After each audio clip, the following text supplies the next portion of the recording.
Hello, all, and welcome. We are back and continuing our series, Coaching for Transformation. Once again, we are joined by Susan Minaya, COO and Chief Learning Strategist of Minaya Learning Global Solutions, who is also an executive coach. Today, we're continuing our leadership series with a topic of not just leading your team, but leading at the enterprise level. Of course, I'm talking about being an organizational leader. Stay tuned to learn more.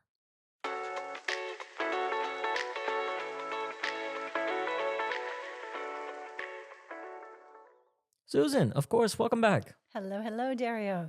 All right, so let's kick off then with getting a grasp on the real difference between leading your team and leading at the enterprise level. Well, it's a shift in altitude. Okay.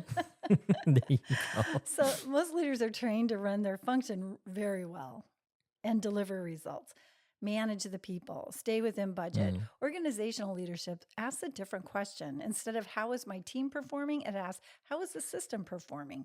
That's a mindset shift. I had to say that slow. Yeah. So this isn't about title then. It's No. about perspective. Exactly. A team leader optimizes locally, think of it like this, and an organizational leader optimizes systemically. Okay. You can hold a senior title and still think very narrowly. Okay. Organization leaders instinctively zoom out. Think about it like that. So they ask, how does this decision ripple outward? Who else is this going to impact? What downstream consequences am I not seeing through this?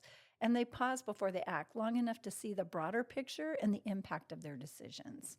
Well, you often talk about understanding how decisions actually get funded and prioritized inside organizations. Why does that matter? Well, it matters because ideas don't move forward on, I want to do this alone, right? Every organization has processes, formal or informal, that determine how resources are allocated, whether it's money, people, time, attention. If you don't understand how those decisions get made, you're not leading organizationally, you're advocating from the sidelines.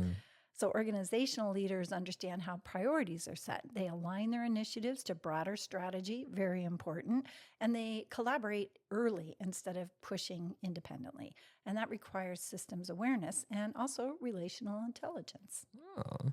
So it sounds like organizational leadership today is more complicated than it used to be. Oh, it is, Dario. We're operating in an environment where multiple pressures are hitting at the same time. This phenomena is known as polycrisis. Oh, Yeah, cool word, I know. right? That's a fun word. I know. And it's when economic volatility, workforce expectations, rapid technology shifts, regulatory change, political climate changes, and global supply chain disruptions are all unfolding simultaneously. So these forces don't move independently. They intersect, they amplify each other, and they create ripple effects that aren't always visible at first glance. And that's why systems thinking really isn't optional anymore. When leaders treat issues as isolated, they oversimplify very complex realities. And in a polycrisis environment, oversimplification is risky. So, what does systems thinking look like in practice then?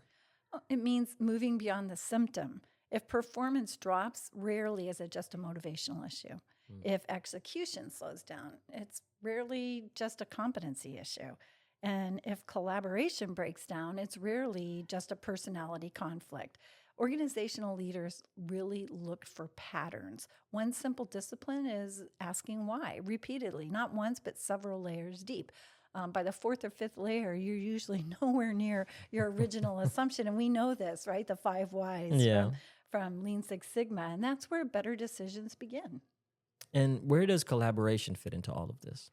In complexity, collaboration isn't optional. It's a strategic imperative. No single leader can see the entire system by themselves. When you intentionally engage people across functions, different experiences, and perspectives, you expose blind spots that you would have otherwise. You identify second or third order impacts earlier than you would if you're doing this on your own. And I think you make stronger decisions, not because they're perfect, but because they've been pressure tested, right? You've banged it against several different people and areas, and you've got great perspective. So organizational leadership does require humility. You have to be willing to say, I don't see the whole picture yet. Can you help me? And then build the conditions to see it more clearly. Okay. Now, how about silos? Oh, well, silos form when leaders optimize their own success instead of shared success, right? So sometimes it's ego and Mm-hmm. sometimes it's just speed and not thinking, right? And also sometimes it's feeling the pressure of I need to do this and they don't feel they have the time. But Mm. organizational leaders intentionally build horizontal relationships across the organization and even outside the organization, and they widen the circle all the time. They're connecting the dots across boundaries. They think beyond their own department. Well, I want to say we've covered quite a bit of information. Is there something that leaders listening in right now could ask themselves? Maybe something to focus on as a small step this week. Sure, I would say if you want to strengthen your organizational leadership this week, ask yourself, where might I be solving for my team, but I'm creating strain elsewhere? I'm making decisions that have downstream impacts in a negative way. Or maybe what initiative do I need broader alignment before I push it forward?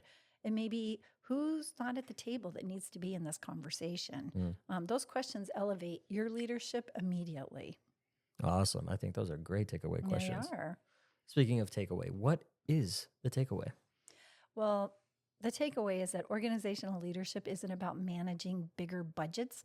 It's about thinking beyond your boundary. Mm. And when you understand strategy, systems, and complexity, you stop leading in fragments, right? Little chunks of things that you're solving Yeah. for. And you start leading the whole, which is so important. Wow. Well, thank you so much for sharing your insights Of on being an course. organizational leader. And for our listeners, please stay tuned for our next episode where we dive into being an adaptive leader. Until next time.